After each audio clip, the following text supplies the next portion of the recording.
Welcome back to my channel Lisa's creation. Welcome. আশা করি সবাই ভালো আছো, আমিও ভালো আছি। আজকে অনেক সকালে উঠেছি। মাকে বলেছিলাম, মা তুমি যদি আগে উঠে, যে আগে উঠবে সে ডেকে দেবে। তাই মা যথারীতি ডেকে দিয়েছি। উঠে সমস্ত আমার, দেখো সত্যি কথা বলতে না, বাসি কাজ কিছু থাকে না। কেন থাকে না? বিকজ আমি রাতের বেলায়, আমাদের খাওয়া দাওয়ার পরে রাতের বেলায় বাসন টাসন মেজে রাখি। আর তারপরে তোমার এই যে ঘুম থেকে উঠে আমাদের কাজ বলতে, মাই এই যে চা করে রেখেছিল, ভাতটাও মাই করে রেখেছিল, আমি ভাতটা জাস্ট উবুর দিয়েছি। দুয়ারে জল টল দেওয়া হয়েছিল, দিয়ে আমি তারপরে মা অফিসে বেরিয়ে গেল। তারপরে আমি ঘরগুলি গুছিয়ে নিলাম, দু ঘরের বিছানাপত্র সব গুছিয়ে নিয়ে তোমার ঘর ঝাড় দিলাম। ঘর ঝাড় দিয়ে ওদিকে দেখো গোপাল ভাঁড় আমার পিছনে চলছে। ঘর ঝাড় দিয়ে এই যে একটু টিফিন করে নিলাম, টিফিন করে ঘরটা মুছে নিলাম। এইবার যাচ্ছি চান করে ঠাকুর পুজোটা করে নেব। ঠাকুর পুজোটা করে নিলে না একটা বড় দায়িত্ব মোটামুটি হয়ে যায়। তারপরে যাব আস্তে ধীরে রান্নার কাজ। রান্না সেরকম কিছু নেই, আজকে শুধু বাটা মাছের এই যে বাটা মাছের ঝোল করবো। বাটা মাছের ঝোলটা করো পাতলা করে। আর সত্যি কথা বলতে ওইভাবে ঝোলটা করব। দেন তারপরে তারপরে রান্না করার পর আবার একবার তো চান করতেই হবে, একটু শ্যাম্পু করব। তোমাদের দাদাভাইকে একটু এই যে মার্বেল ক্লিনার এনে দিলে আমি একটু ওয়াশরুমটাকে ক্লিন করব। অনেকদিন করা হয় না, করতে হবে। ঠিক আছে, চলো ভিডিওটা স্কিপ না করে দেখতে থাকো।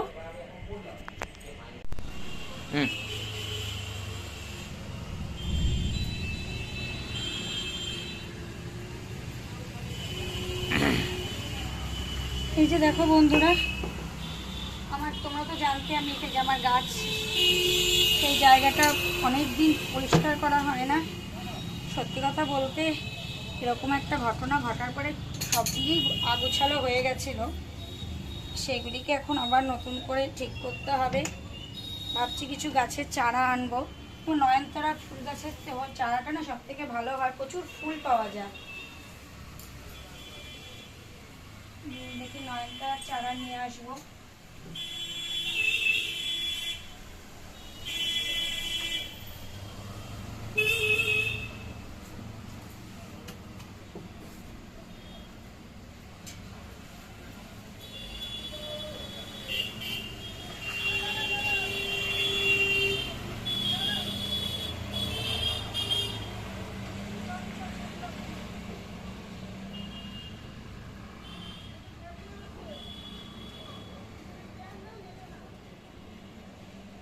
বরের কোলে বসতে কান্না ভালো লাগে, দেখা কিন্তু আমার বরের কোলে বসে রয়েছি। কাজ কর্মের লেটা ছুটে গেছে, এখন চান ধান করবো, ব্যাস। আমার একটা জায়গায় যাওয়ার প্ল্যান আছে, কোথায় যাচ্ছি কি করছি তোমাদের সাথে অবশ্যই শেয়ার করবো, যদি বৃষ্টি না হয়। বৃষ্টি আমি দেখো তোমাদের দাদাভাই কোলে উঠে বসে আছি। যে ঠাকুর পুজোটা দেওয়া হয়ে গেছে, দিয়ে দেখো ঠাকুর পুজো দেওয়া কমপ্লিট। সত্যি কথা বলতে কি জানো তো, ঠাকুর পুজোটা হয়ে গেলে একটা বড় দায়িত্ব মনে হয় কি হয়ে গেছে। যাই হোক, আজকে ওয়াশরুমটাও ক্লিন করে নিতে পেরেছি। এখন আমাদের একটু বেরোনোর কথা রয়েছে, কোথায় যাচ্ছি কি করছি সবটাই তোমরা আপডেট পেয়ে যাবে। আপাতত এখন লাঞ্চটা করে নেব। গুড ইভিনিং বন্ধুরা। আজকে আর গেলাম না, যেখানে যাওয়ার কথা ছিল, কারণ একটু শরীরটা ম্যাচ করছিল আর একটু বৃষ্টি হচ্ছিল বাইরে, ওই জন্য আর যাওয়া হয়নি। দেখি কবে আবার যেতে পারি, গেলে নিশ্চয়ই তোমাদের সাথে তো শেয়ার করবই। আর এখন রান্না করব। তোমরা ভাবতে পারো যে আমি রান্নাটা কেন বিকেলের দিকটায় করি, আমি কেন সকালে রান্না করি না। এটা কিন্তু শনি রবিবার বাচ্চায় সোম থেকে শুক্র আমি কেন বিকেলে রান্না করি, এটা হয়তো তোমাদের অনেকের মনে প্রশ্ন আসতেই পারে, হয়তো কেউ কমেন্ট করো না, বাট আজকে আমি তোমাদের এটা ক্লিয়ার করে দিই। আমি সকালে রান্না করি না একটাই কারণ, যেহেতু রান্নাটা করলে কি হয়, আমি যদি রাতে রান্নাটা করি, আমার শাশুড়ি তো অফিসে নিয়ে যায়। এবার আমি যদি সকালে রান্নাটা করি না, সেই রান্নাটা আবার পরের দিন গিয়ে দুপুরে সে খাবে। এবার দেখ, অতটা বাসি তো খাওয়া ঠিক না না। এবার সেই কারণে আমি রান্নাটা কি করি, আমি রাতে এই যে রাতে করি। রাতে করলে কি হয়, মোটামুটি রাতে করলাম, আমরা সকালে উঠে দিয়ে টিফিন করলাম, দুপুরে লাঞ্চ করে নিলাম, আবার পরের দিন গিয়ে আবার রাতে করলাম। এই কারণেই আমি রাতে রান্নাটা করি, বেসিক্যালি এই কারণে আমার রাতে রান্না করতে। আর শনি রবিবার দিন কেউ যেহেতু শাশুড়ি বাড়িতে থাকে সেজন্য কোনো অসুবিধার ব্যাপার নেই। শনি রবিবার দিন আমরা এই যে মানে দিনেরটা দিনেই রান্নাটা করে রাখি, আর রবিবার দিন একটু বেলা করে রান্না বসাই, এই কারণে সোমবার দিন যখন রান্নাটা নিয়ে যাই কোনো অসুবিধা হয় না। ঠিক আছে, চলো একটু এখন চা করে নিই, চা খেয়ে তারপরে কাজে হাত দেবো। দাদা ভাই আমার জন্য আলু কাবলি নিয়ে এলো, এই আলু কাবলিটা যে খাবো। আলু কাবলি হলো এইসব জিনিস খেতে প্রত্যেকটা মেয়েই আমার মনে হয় খুব ভালোবাসে। যাই হোক, আমি আগে এত এইসব ভালোবাসতাম না, এখন খুব ভালো লাগে টক জাতীয় জিনিস খেতে। এই যে তেঁতুলের আচার বলো, আলু কাবলি, এই জিনিসগুলি না আগে আমি সত্যি বিশ্বাস করে পছন্দ করতাম না, এখন বেশ এগুলি ভালো লাগে। আর ফুচকাটা বেসিক্যালি আমি কোনোদিনই খুব একটা ভালোবাসি না খেতে, ফুচকার প্রতি আমার খুব একটা ন্যাকও নেই।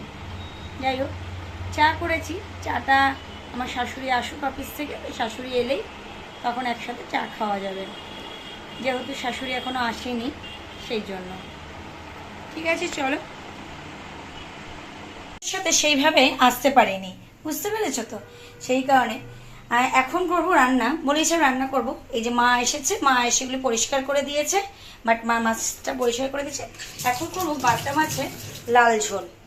তার জন্য বাটা মাছটাকে হলুদ আর নুন মাখিয়ে রেখেছি, এদিকে ডুমু ডুমু করে টমেটো, লঙ্কা কুচি রেখেছি, আর এর মধ্যে ধনে গুঁড়ো, জিরে গুঁড়ো, কাশ্মীরি মির্চ আর তোমার হলুদ এগুলি দিলাম। এদিকে কড়াইটা গরমে দিয়ে দিচ্ছি, কড়াইটা গরম হয়ে গেলে তেল দিয়ে দেবো।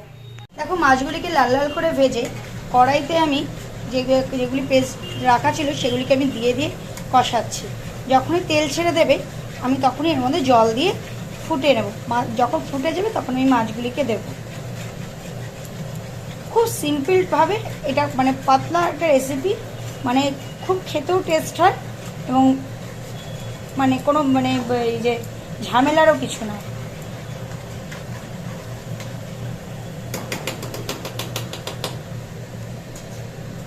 তেল ছেড়ে দিয়েছি, এবার আমি জলটা দিয়ে দেব। আমি খুব মানে লাকি নিজেকে এখন মনে করি, মানে বিশেষ করে কেন বলো তো, আমার কোনো অবিবাহিত ননদও নেই, আমার কোনো অবিবাহিত ভাসুরও নেই, আমার কোনো ডিভোর্সি ননদও নেই। আমি একমাত্র ছেলেকে বিয়ে করেছি, এর জন্য আমি ভীষণ লাকি। আমি একমাত্র ছেলেকে বিয়ে করি, এটা আমার ভীষণ আমি লাকি যে আমার এই ঝুট ঝামেলাগুলি নেই। আর এই ঝুট ঝামেলাগুলি থাকলে একটা বউয়ের যে কত জ্বালা হয় সেটা একমাত্র সেই বাড়ির বউটাই বুঝতে পারে। এটা আমি বললাম। রান্না করে আস্তে আস্তে হঠাৎ আমার মাথায় এটা এলো, একজনে একটা পোস্ট দেখছিলাম, তো বলছিল যে এরম থাকে। না বাবা, আমি থ্যাঙ্কসফুল, মানে গডকে থ্যাঙ্কস অফ গড যে আমি বেঁচে গেছি, এই তিনটা আপদ আমার কাছে নেই। ঠিক আছে, চলো আবার পরে আসছি। মাকে দিয়েছি সেলাই করতে, আর সুই সুতো ভরতে মা আমাকে দিয়েছে, আমি ভরতে পারিনি, তোমাদের দাদাভাই ভরে দিয়েছে। এই যে আজকে আমাদের এখানে প্রচণ্ড মুষলধারে এখন বৃষ্টি হচ্ছে। যাই হোক, রাতের ঘুমটা মনে হচ্ছে একটু ভালো হবে। যাই হোক, ফ্রেশ হয়ে গেছি, ফ্রেশ হয়ে নাইটিটা চেঞ্জ করে নিয়েছি, কারণ ওটা সারাদিন পরা ছিলাম, নাইটিটা চেঞ্জ করে নিয়েছি। যাই হোক, এই ঘুরে ফিরে ঘুরছি ফিরছি, তাই ভিডিও করছি। আজকে তোমাদের সাথে সেইভাবে কথা বলতে, বৃষ্টি হচ্ছিল বলে আজকে আমাদের যাওয়ার প্রোগ্রাম ছিল এক জায়গায়, সেটা ওই যে হয়নি, বিকজ বৃষ্টি হচ্ছিল, তো ছিল মানে মা ফোন করে বলে হ্যাঁ কলকাতার সাইডে অনেক ভালোই বৃষ্টি হচ্ছে, তাই তোরা আজকে আসিস না, তাই আমরা আজকে যাইনি। যাই হোক, তোমাদের কি বলবো, আর আগামীকাল একটু বেরোনোর কথা আছে, দেখি বেরোই কি বেরোই না, সব যা করবো তোমাদের সাথে তো সবই শেয়ার করি, এটা তো কোনো মানে আলাদা কোনো ব্যাপার নয়। এই যে টেডি বিয়ারটা জানো তো, আমার বোন আমাকে আমার বিয়ের সময় গিফট করেছে, বিয়েতে গিফট করেছে যে ফুলসজ্জা তত্ত্ব আসে, সেইখানে আমার বোন আমাকে এটা দিয়েছিল। আর সত্যি কথা বলতে আমি একটা কথা বলেছিলাম যে ননদ ভাসুর অবিবাহিত নিয়ে, যে বা যারা এইগুলি নিয়ে থাকে না তারা বোঝে যে কতটা হার্মফুল হয়। কারণ এরা না, মানে সত্যি কথা বলতে এই যারা এরকম থাকে সেই মেয়েদের আমি বলবো হ্যাটস অফ। আমি এটাই সবসময় বলবো যে তাদের তুলনা হয় না যারা এদের নিয়ে থাকে। কারণ মানে এরা কি হয় বলো তো, এরা নিজেরা তো ঘর করে না, এরা তার ছাড়া তখন কি করবো তো অন্যের দিকে প্রচণ্ড পরিমাণে ডিস্টার্ব করে, বাট এদের মানিয়ে নিয়ে থাকাটার মধ্যেও একটা সব থেকে বড় একটা ব্যাপার থাকে। আমি যে যে বললাম যে আমার আমার নেই, যে আমার দেখো আমার ননদও নেই, আমার দেওর, আমার বর একা, আমার আমার তোমাদের দাদা ভাই একা, দাদা ভাই কোনো ভাই বোন দিদি দাদা কেউই নেই, একা না। আমার এই ঝামেলাটা নেই, কিন্তু আমি তো দেখেছি অনেককে দেখি আশেপাশে সবার মধ্যেই দেখি, এরা হলো একটা নেগেটিভ পার্ট, মানে লাইফের একটা নেগেটিভ পার্ট। এদের নিয়ে মানে চলাটা সব থেকে ডিফিকাল্ট হয়ে যায়। ঠিক আছে, চলো শোনো, আজকের মতো ভিডিওটা এই পর্যন্ত। যদি ভালো লেগে থাকে অবশ্যই একটা লাইক কমেন্ট শেয়ার করে দেবে। এখনো অবধি যারা আমার চ্যানেলটি সাবস্ক্রাইব করনি তারা অবশ্যই আমার চ্যানেলটি সাবস্ক্রাইব করে পাশে থাকা বেল বাটনটি প্রেস করে দেবে। আগামীকাল দেখা হচ্ছে নতুন ব্লগে। ভালো থেকো, সুস্থ থেকো, গুড নাইট, সুইট, টাটা।